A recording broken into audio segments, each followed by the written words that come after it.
여러분 안녕하세요. 블랙입니다. 최근에 미국 증시가 연준회의 전후로 전체적으로 부진한 흐름을 보이고 있습니다. 연준회의 전에는 연준회의에 대한 우려감 때문에 증시가 떨어졌었고, 연준회의가 끝나고 나자 연준의 긴축 정책 발표 때문에 증시가 추가적으로 또 떨어지고 있습니다. 작년에 주식 투자를 해오셨던 분들은 재미를 보고 있을지도 모르겠지만, 최근에 주식에 막 뛰어드신 분들은 주식이 조금은 재미없을지도 모르겠습니다. 연준회의에서 나온 내용이 충격적인 것은 아니지만 일부 내용은 살짝 충격적인 내용도 있습니다. 그래서 여러분들은 충격적인 내용과 덜 충격적인 내용, 이런 것들을 발라낼 줄 아셔야 됩니다. 덜 충격적인 내용이 해소된다면 시장에서는 약간의 호재로 작용할 수 있겠지만, 혹시 엄청 충격적인 내용이 해소가 된다면 시장에 엄청난 호재로 다가올 수 있기 때문입니다. 연준회의 때 나온 내용은 크게 두 가지였습니다. 테이퍼링 규모를 한 달에 150억 달러에서 300억 달러로 늘리겠다. 즉, 앞으로 돈 푸는 속도를 줄이겠다, 이런 말을 한 것이고요. 그리고 연준 위원들은 점도표상에서 내년도 금리 인상 횟수를 기존의 한 번에서 3번으로 늘리겠다, 이런 말을 했습니다. 먼저 테이퍼링 이슈를 체크해 보겠습니다. 테이퍼링은 여러분들이 잘 아시다시피 유동성 축소가 아닙니다. 이것은 연준의 토탈 자산인데요. 연준이 돈을 푼 총량을 나타낸 것입니다. 앞으로 테이퍼링을 진행하면 진행할수록 연준의 자산이 증가되는 속도가 줄어들 뿐 연준의 자산이 감소하진 않습니다. 실제로 2014년 테이퍼링 시기를 보면 연준은 꾸준히 돈을 풀었습니다. 단지 돈을 푸는 속도를 점점 낮췄을 뿐입니다. 오렌지색으로 음영친 테이퍼링 시기에 돈을 푸는 기울기가 줄어든 거 보이시죠? 아마 2021년 남은 12월 그리고 내년에도 이런 흐름이 전개될 가능성이 높아질 것으로 보입니다. 그런데 명심하셔야 될 것은 앞서 설명드렸듯 테이퍼링 시기에도 연준은 꾸준히 돈을 풀고 있다는 것입니다. 하지만 연준은 앞에서는 돈을 풀고 뒤에서는 돈을 푼 규모보다 훨씬 많은 돈을 흡수하고 있습니다. 이거 약간 충격적이지 않나요? 무슨 말이냐? 연준이 거짓말이라도 치는 거냐? 파월 형님 도대체 왜 그러세요? 이것을 설명하기 위해서는 여기에서 영레포라는 것을 간단히 살펴볼 필요가 있습니다. 먼저 레포 시장이라는 것은 연준이 금융기관에게 돈을 빌려주는 것입니다. 2019년도 금융기관이 어려웠던 시절이 있었습니다. 이때 연준은 금융기관이 가지고 있던 국채를 담보 삼아 금융기관에게 돈을 빌려줬었죠. 그래서 금융기관 입장에서는 돈을 공급받아서 시중의 유동성을 증가시키는 효과가 있었습니다. 그런데 지금 설명드릴 것은 영레포입니다. 영레포는 돈의 흐름이 반대로 된다, 이렇게 생각하시면 됩니다.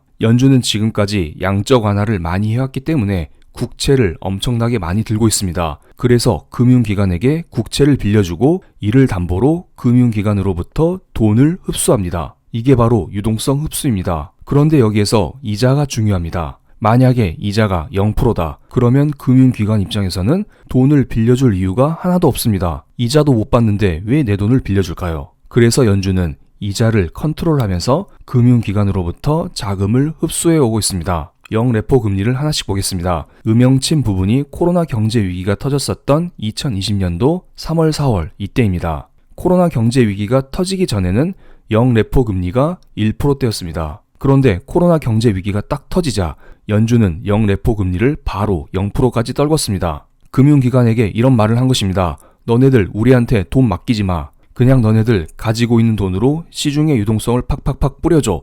이런 말을 했었던 것입니다. 경제가 어려우니 연준도 금융기관들의 돈을 빨아들일 생각이 전혀 없었던 것이죠. 그런데 지금은 조금 다르죠? 2021년 7월쯤 연준은 시장의 과잉 유동성을 막기 위해서 영레포 금리를 0.05%로 살짝 올렸습니다. 그러자 금융기관들이 너도 나도 할 것 없이 돈을 맡기기 시작했습니다. 금융기관들은 돈이 엄청 많습니다. 그런데 투자할 곳도 마땅히 없죠. 주식도 꽤 많이 오른 것 같고 국채를 통해서도 수익을 내기가 애매한 상황입니다. 그래서 기관들이 돈을 들고 연준으로 찾아오는 것입니다. 최근에 연준의 영레포 시장에 몰린 돈이 토탈 1조 6,580억 달러라고 하네요. 작년 말부터 올해 초까지 연준의 영레포 자산 그래프를 보겠습니다. 꾸준히 우상향하고 있는 것을 알 수 있습니다. 그런데 여기 재미있는 게 하나 있습니다. Y축 한 칸 한 칸이 2천억 달러입니다. 그리고 X축 한 칸 한 칸은 한 달 단위이고요. 올해 6월 달부터 연준이 영레포 시장을 통해서 흡수하는 유동성의 규모가 수천억 달러에 이르고 있습니다. 6월 달에는 4천억 달러 이상을 흡수했고 7월 달에도 2천억 달러 이상, 8월 달에도 2천억 달러 이상, 9월 달에도 4천억 달러 이상을 흡수했습니다. Y축 한 칸이 2천억 달러이니 계산하기는 용이할 것으로 보입니다. 조금 이상하지 않나요? 연준은 한 달에 1200억 달러 규모의 양적 완화를 통해서 시중의 유동성을 공급하고 있습니다. 그런데 그 이상으로 시중의 유동성을 흡수하고 있습니다. 지금까지 연준은 앞에서는 양적 완화를 통해서 시장의 유동성을 공급을 해왔고, 뒤에서는 영레포 시장을 통해서 시장의 유동성을 흡수하고 있었던 것입니다. 그런데 지금 양적 완화 규모보다 영레포 시장을 통해서 빨아들이고 있는 유동성 규모가 훨씬 큽니다. 즉, 연준은 여름부터 시장의 유동성을 조금씩 흡수하고 있었던 것입니다. 그래서 이번 연준회의 때 내려진 결정 중 하나, 테이퍼링 규모의 확대는 시장에 큰 악재가 되고 있지 않습니다. 저도 이것을 알고 있는데 많은 전문가들은 더 자세히 알고 있겠죠. 그래서 사람들이 테이퍼링을 크게 신경 쓰지 않고 있는 것입니다. 그 다음 문제는 금리 인상 횟수가 있습니다. 그런데 시장에서는 실제로 연준이 금리를 3번까지는 올리지는 못할 것이라고 이미 생각하고 있습니다. 그래서 이것 또한 시장에 큰 악재가 되고 있지 않습니다. 미국의 금리 인상 횟수를 반영하고 있는 미국의 2년물 국채금리입니다. 연준회의가 열렸었던 며칠 전 미국의 2년물 국채금리는 오히려 피크를 찍고 떨어지고 있습니다. 약간 이상하죠? 앞으로 금리를 3번이나 더 올린다고 하는데 2년물 국채금리가 더 떨어지고 있습니다. 지금 오미크론 바이러스가 심각한데 여기에 연준이 긴축을 더하면은 실제로 금리를 올리지 못할 거야. 사람들은 이렇게 생각을 하고 2년물 국채를 조금씩 사고 있다, 이렇게 보시면 됩니다. 그럼 우리는 테이퍼링, 금리 인상은 큰 악재가 아니라는 것을 알 수가 있습니다. 덜 충격적인 뉴스라는 것이죠. 그럼 도대체 충격적인 뉴스는 뭐가 있을까요? 바로 연준의 대차 대조표 축소입니다. 대차 대조표 축소라는 것은 쉽게 말씀드리면 양적 완화의 반대말인 양적 축소라고 보시면 됩니다. 이것은 뒤로 유동성을 흡수하는 게 아니라 앞에서 대놓고 유동성을 흡수하는 정책이죠. 파월 연준의장은 이번 연준회의에서 대차 대조표 축소를 논의했었다, 이런 이야기를 했습니다. 그리고 최근에 연준의 월러 연준 이사 역시 첫 금리 인상 직후 대차 대조표 축소를 시작할 가능성이 있다, 이런 말을 하면서 시장에 큰 충격을 안겨주고 있습니다. 과거 2014년도에 테이퍼링이 있었고 대차 대조표 축소는 2017년 9월 달에 있었습니다.